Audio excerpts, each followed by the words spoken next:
Hello everyone, मैं हूं Vivek Kumar, lecturer of civil engineering in government polytechnic college Sirohi. हम लोगों ने लास्ट क्लास में मैनेजमेंट सब्जेक्ट को पढ़ना स्टार्ट किया था। उसमें हम लोगों ने फर्स्ट टॉपिक को डिस्कस किया था, मैनेजमेंट एडमिनिस्ट्रेशन एंड ऑर्गेनाइजेशन। उसके साथ ही साइंटिफिक मैनेजमेंट की डेफिनेशंस को हम लोगों ने पढ़ा था।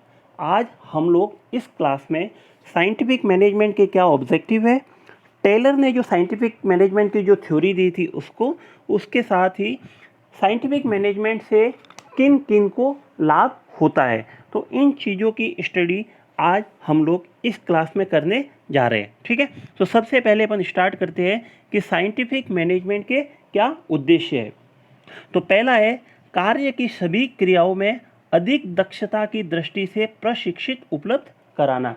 यानी कि इंडस्ट्री में जिस चीज़ का प्रोडक्शन हो रहा है उस प्रोडक्शन को करने के लिए जो कार्य विधि है, यानी कि जो प्रोसीजर एडॉप्ट की जा रही है, उस प्रोसीजर को कंप्लीट करने के लिए अपने को ट्रेंड व्यक्तियों को, यानी कि प्रशिक्षित व्यक्तियों को उपलब्ध करवाना होगा। जिससे क्या होगा कि अधिक दक्षता, ट्रेंड व्यक्तियों की इफिशियंसी अधिक होने के कारण प्रोडक्शन अधिक इफिशियंसी के साथ, अधिक दक्षता के साथ होने लगेगा। ठीक है, दूसरा था उपकरण, कच्ची सामग्री, कार्यविधि तथा कार्य दिशा में सुधार और मानकीकरण।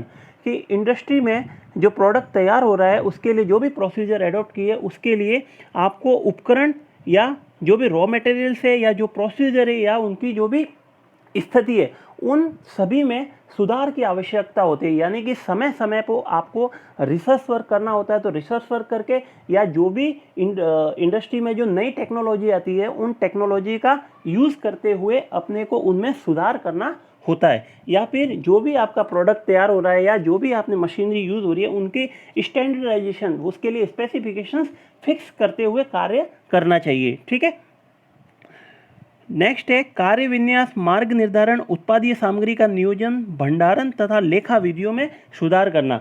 यानी कि जो भी आपकी जो प्रोसीजर एडॉप्ट हो रही है या आपका जो फाइनल प्रोडक्ट तैयार हो रहा है उसकी सही तरीके से प्लानिंग या उनके सही तरीके से स्टोरेज की आपको समय समय पर सुधार करते हुए उनकी व्यवस्था करना होता है। ठीक है, संस्थानों तथा विभागों में समन्वय स्थापित करना और उस पर पर्याप्त नियंत्रण रखना, जिससे कार्य विलंब, त्रुटियां, दुर्घटना तथा कार्य के प्रति उपेक्षा कम हो सके। यानी कि जब अपना प्रोडक्ट तैयार होता है तो वो उनका जो इनिशियल यानी कि रॉ मटेरियल होता है वो फाइनल प्रोडक्ट तैयार होने से पहले कई स्टेजों से गुजरता है या फिर अलग अलग डिपार्टमेंट से गुजरता है।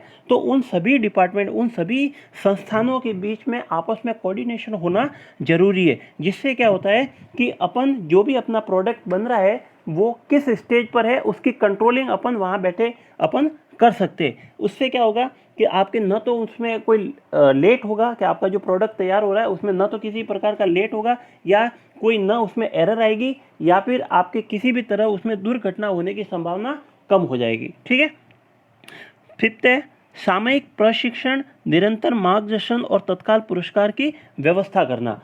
जो भी अपने इंडस्ट्री में काम करने वाले जो श्रमिक है उन श्रमिकों को समय समय पर उनको एक तो ट्रेनिंग की व्यवस्था करनी होती है, दूसरा होता है उनको यदि किसी गाइडेंस की ज़रूरत होती है तो वो गाइडेंस उनको उपलब्ध करवाना। या फिर जो इंडस्ट्री में कार्य करने वाले अच्छे श्रमिक होते हैं उन श्रमिकों को समय समय पर तत्काल पुरस्कार यानी कि प्रेरणात्मक मजदूरी, प्रेरणात्मक पुरस्कार की उनके लिए व्यवस्था करना। ठीक है, नेक्स्ट है अनुमान और पूर्व धारणाओं के आधार पर बने हुए नियमों के स्थान पर तथ्यों तथा विश्लेषण के आधार पर नियम बनाना। जो साइंटिफिक मैनेजमेंट का मेन उद्देश्य है वो है कि इंडस्ट्री में जो भी पूर्व धारणाएं यानी कि जो पुरानी जो धारणाएं बनी हुई है या फिर जो सुपर स्टेशन बनी हुई है या उनके ऊपर जो रूल्स बनाए गए उन रूल्सों को एडॉप्ट न करके, उन नियमों को अपन एडॉप्ट न करके इंडस्ट्री में जो भी एक्टिविटीज़ हो रही है या जो भी एक्टिविटीज़ हुई है उन सभी फैक्टों का अध्ययन करते हुए या एनालिसिस करते हुए अपने को नए नियम बनाने होते हैं। ठीक है, विशेषज्ञ तथा सलाहकार व्यवस्था द्वारा व्यक्तिगत निर्णय क्षेत्र को सीमित करना। इंडस्ट्री में जो डिसीजन लिए जाते हैं वो किसी एक व्यक्ति के डिसीजन को सीमित करते हुए वहाँ पर क्या होता है कि एक बोर्ड या एक कमेटी बनाई जाती है जो कोई अगर यदि कोई डिसीजन लेना होता है तो वो सभी मिलकर डिसीजन लेते हैं। तो यहाँ पर क्या होता है कि किसी एक व्यक्ति का डिसीजन न होकर एक बोर्ड द्वारा, एक कमेटी के द्वारा डिसीजन लिया जाता है, जिससे क्या होता है कि व्यक्तिगत का जो निर्णय होता है वो उसकी संभावना कम रहती है और जो भी डिसीजन लिया जाएगा वो उनके सभी कमेटी के सदस्यों द्वारा आपस में डिस्कस करके डिसीजन लिया जाता है। ठीक है। प्रचार की व्यवस्था करना है, यानी कि जो भी आपका फाइनल प्रोडक्ट तैयार हो रहा है उसके लिए सही तरीके से मार्केटिंग की व्यवस्था करना भी साइंटिफिक मैनेजमेंट का उद्देश्य है। श्रमिकों को अत्यधिक कार्यभार, थकान एवं दुर्घटनापूर्ण कार्यों से सुरक्षित रखना। इंडस्ट्री में जो कार्य करने वाले श्रमिक हैं उनको एक्स्ट्रा वर्कलोड नहीं मिलना चाहिए। एक्स्ट्रा वर्कलोड करने से क्या होता है, उनको थकान आने लगती है और उससे क्या होता है, उनके साथ कोई भी दुर्घटना घटित हो सकती है। तो इन चीज़ों को साइंटिफिक मैनेजमेंट में दूर रखा जाता है, अवॉइड किया जाता है। ठीक है। तो ऐसी चीज़ें साइंटिफिक मैनेजमेंट में नहीं होती। श्रमिकों को योग्यता के अनुसार काम उपलब्ध कराना, उन्हें प्रशिक्षण द्वारा उन्नति के अवसर प्रदान करना और कार्य क्षमता में वृद्धि करना। कि इंडस्ट्री में जो भी कार्य करने वाले लोग हैं उनको उनकी क्वालिफिकेशन, उनकी एबिलिटी के अकॉर्डिंग उनको काम दिया जाता है और उनको काम देने के बाद समय समय पर उनके लिए ट्रेनिंग की व्यवस्था की जाती है, जिससे क्या होता है, उनकी इफिशिएंसी बढ़ने लगती है, उनकी दक्षता बढ़ने लगती है और दक्षता बढ़ने से क्या होता है कि इंडस्ट्री का जो उत्पादन होता है वो बढ़ने लगता है। ठीक है। श्रम एवं पूंजी में समन्वय स्थापित करना। इंडस्ट्री में जो पूंजी लगी हुई होती है या फिर जो कार्य करने वाले लोग लगे हुए होते हैं, उन दोनों के बीच में आपस में कोऑर्डिनेशन होने से ही इंडस्ट्री सही तरीके से तरक्की कर सकती है। ठीक है। तो ये थे वैज्ञानिक प्रबंध के उद्देश्य। जो नेक्स्ट है, टेलर के वैज्ञानिक प्रबंध के सिद्धांत। तो साइंटिफिक मैनेजमेंट की जो सबसे पहले थ्योरी दी थी वो दी थी टेलर ने, इसीलिए टेलर को साइंटिफिक मैनेजमेंट का जनक कहा जाता है, यानी कि फादर ऑफ साइंटिफिक मैनेजमेंट कहा जाता है। तो जो टेलर ने बताया था कि जैसे साइंटिफिक मैनेजमेंट होता है कि एक तो विज्ञान न कि अंगूठा नियम। इसमें क्या होता है कि जो भी पूर्व अवधारणाओं के आधार पर जो रूल्स बने हुए होते हैं, जो नियम बने होते हैं, उन नियमों को न लेकर जो भी कंपनी में जो फैक्ट है, जो पुराने जो इंसिडेंट हो रखे हैं, उनका सभी का अध्ययन करते हुए या एनालिसिस करते हुए नए नियम बनाकर कंपनी, नए नियमों के आधार पर कंपनी चलाई जाती है। ठीक है। दूसरा उसमें ये होता है कि समन्वय न कि संघर्ष। वहाँ पर आपस में एक दूसरे को मिलकर काम किया जाता है कि किसी एक व्यक्ति या संगठन की अगर भलाई है, यदि संगठन की तरक्की करनी है, अपनी इंडस्ट्री को तरक्की करनी है, तो सबको मिलकर कार्य करना पड़ेगा, किसी एक का हित को अवॉइड करना पड़ेगा उसमें। ठीक है। तो इस तरह से टेलर ने वैज्ञानिक सिद्धांत की, वैज्ञानिक प्रबंध की थ्योरी दी थी। तो उसमें सबसे पहले उन्होंने जैसे कहा था कि विज्ञान के रूप में विकास, के अपनी जो भी इंडस्ट्री है वहाँ पर विज्ञान के रूप में विकास करो। इसका मतलब है, जैसे उन्होंने बताया था, पहला है कि कार्य अनुमान। कार्य अनुमान का मतलब होता है कि जो भी इंडस्ट्री में जो अपन कार्य करने वाले हैं उन कार्यों को उनके तथ्यों के आधार पर, फैक्ट के आधार पर एनालिसिस करके फिर उसके लिए कोई प्रोसेस को एडॉप्ट करो। जो पुरानी जो सुपरस्टिशन बने हुए अंधविश्वास या पूर्व अवधारणाओं के आधार पर जो अपन प्रोसेस को एडॉप्ट कर रहे हैं, उसको छोड़कर नई जो तथ्यों के आधार पर स्टडी करते हुए उनको एडॉप्ट करो। ठीक है।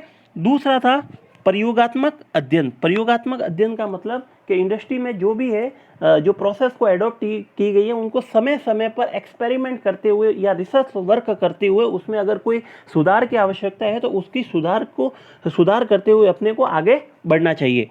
ठीक है।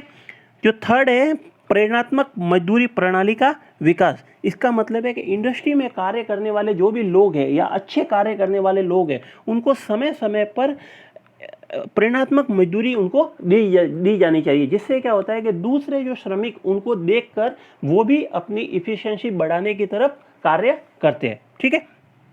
उसके और भी इसमें कुछ कार्य जो विज्ञान के रूप में जो और कार्य होते हैं, जैसे स्टैंडर्डाइजेशन, यानी कि आपका जो भी प्रोडक्ट तैयार हो रहा है उसके स्पेसिफिकेशन फिक्स कर दो, उस स्पेसिफिकेशंस के अकॉर्डिंग वो अपना प्रोडक्ट तैयार होना चाहिए, जिससे क्या होता है कि उसकी स्पेसिफिकेशन फिक्स होने के कारण जो उपभोक्ता है उनको एक अच्छी क्वालिटी का प्रोडक्ट लास्ट में मार्केट में मिलने लगता है। ठीक है। तो ये था टेलर ने बोला था कि आपका जो मैनेजमेंट है उनको विज्ञान के रूप में विकास कीजिए उसका। सेकेंड है श्रमिकों का चयन, प्रशिक्षण एवं विकास, कि इंडस्ट्री में जो कार्य करने वाले जो श्रमिक होता है उनका जो रिक्रूटमेंट किया जाता है, उनका जो चयन किया जाता है, उस चयन में वैज्ञानिक विधि का प्रयोग करना चाहिए।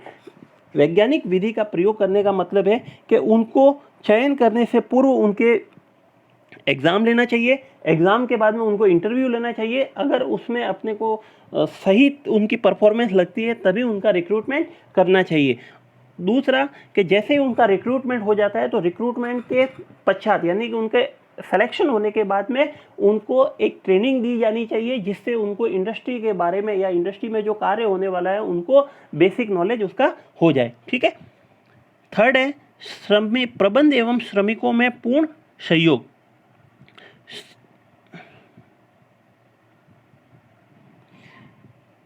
प्रबंध एवं श्रमिकों में पूर्ण सहयोग।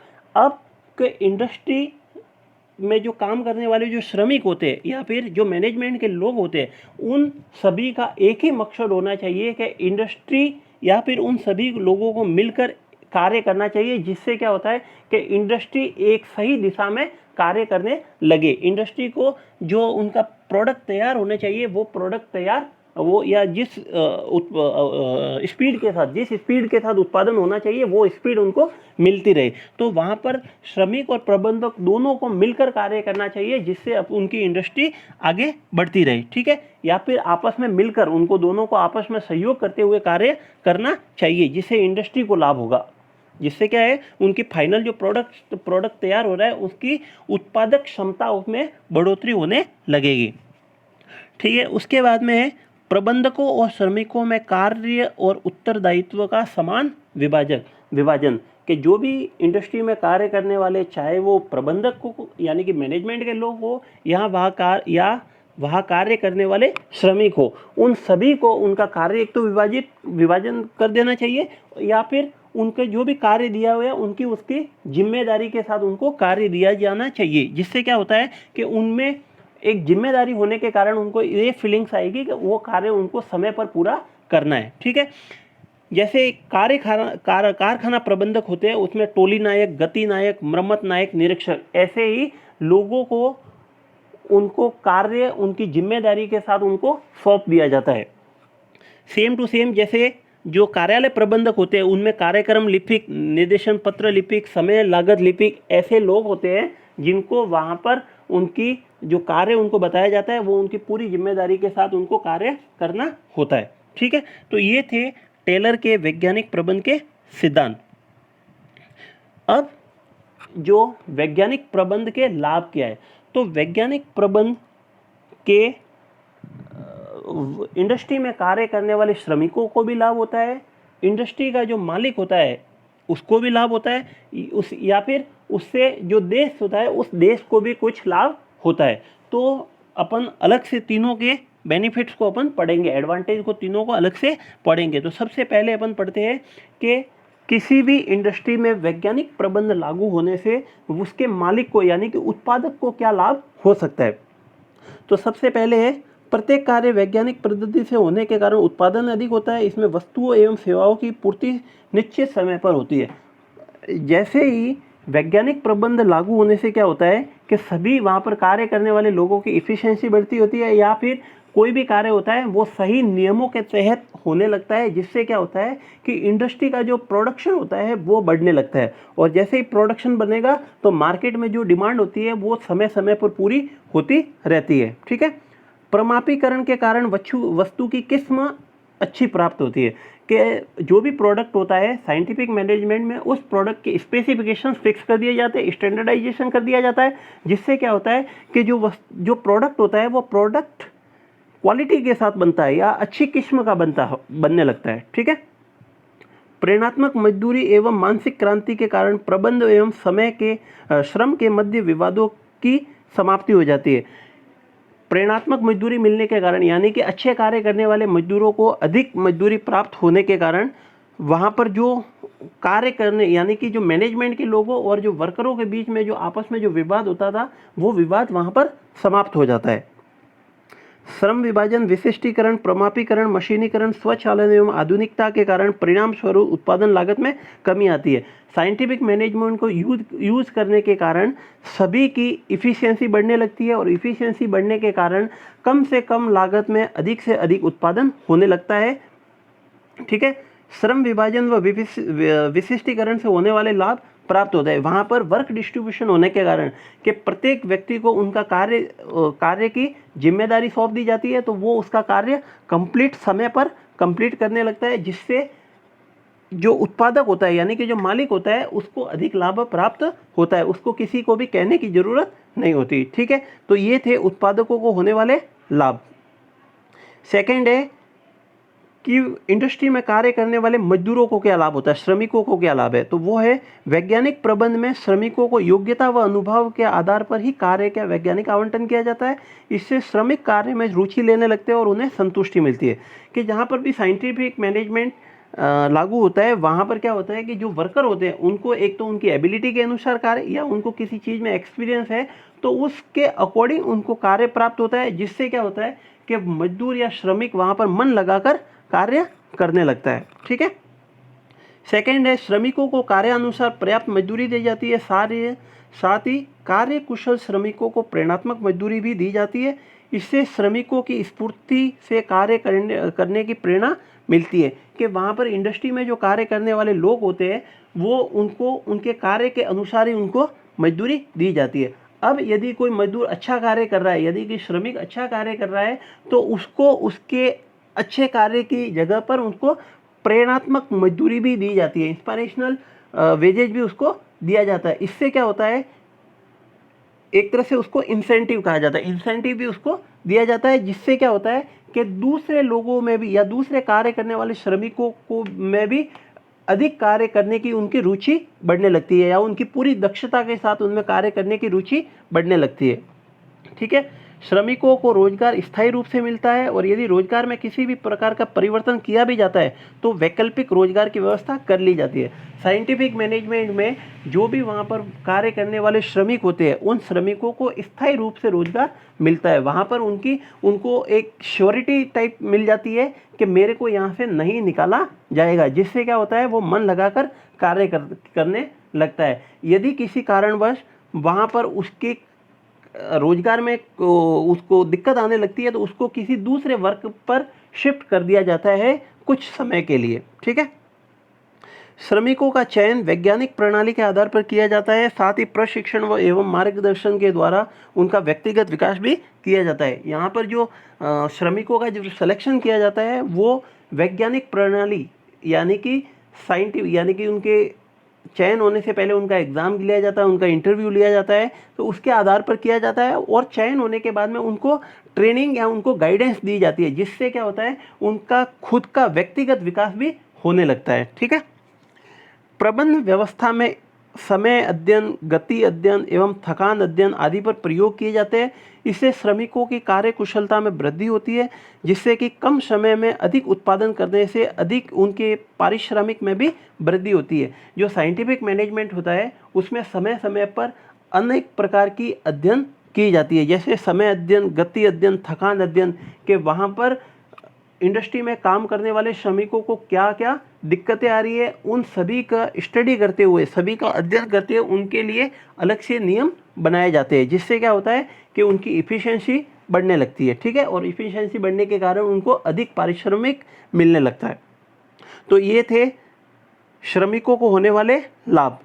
अब इससे देश व समाज को क्या लाभ है, तो इसमें सबसे पहले प्रबंध एवं श्रम के मध्य विवादों की समाप्ति से औद्योगिक शांति का वातावरण बनता है तथा आर्थिक विकास में तीव्रता आती है। जनरली ये देखने में आता है कि इंडस्ट्री में साइंटिफिक मैनेजमेंट लागू नहीं होने के कारण समय समय पर जो इंडस्ट्री का जो मालिक है और उसके कार्य करने वाले जो लोग हैं उनमें आपस में झगड़े होने लगते हैं या आपसी विवाद होने लगते हैं, जिससे क्या होता है कि इंडस्ट्री में हड़ताल टाइप की एक्टिविटीज़ होने लगती है। उससे क्या होता है इंडस्ट्री का प्रोडक्शन रुकता है और इंडस्ट्री का प्रोडक्शन रुकने से देश की आर्थिक विकास में जो तीव्रता होती है वो रुक जाती है। ठीक है, तो इससे इनडायरेक्टली किसको नुकसान होता है, देश को नुकसान होने लगता है। कम लागत पर अधिकतम उत्पादन होता है उससे न केवल राष्ट्रीय उत्पादन में वृद्धि होती है वरन राष्ट्रीय आय व प्रति व्यक्ति आय में भी वृद्धि होती है। इसमें क्या होता है, साइंटिफिक मैनेजमेंट का यूज़ होने के कारण सभी लोग अपनी अधिकतम दक्षता के साथ कार्य करने लगते हैं, जिससे क्या होता है कि कम लागत में अधिक उत्पादन होता है और अधिक उत्पादन होने के कारण जो लोगों को अधिक पारिश्रमिक मिलने लगता है। और अधिक पारिश्रमिक मिलने का मतलब है कि जो प्रति व्यक्ति आय होती है, देश की जो प्रति व्यक्ति आय होती है वो बढ़ने लगती है। उत्पादन लागत कम होने से उत्तम किस्म की वस्तुएं सस्ती दरों पर प्राप्त होती है। इससे देशवासियों का जीवन स्तर उन्नत होता है।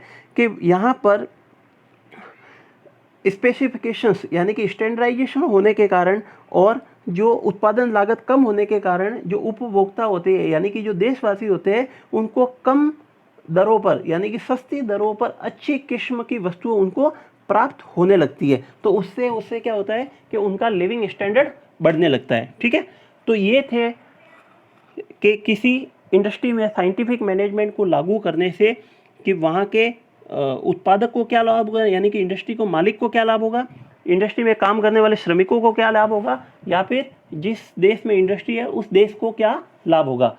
तो ये थे उनके एडवांटेज। ठीक है, आज के लिए इतना ही। नेक्स्ट क्लास में हम इससे अगले टॉपिक को डिस्कस करेंगे। ठीक है, ओके, थैंक यू।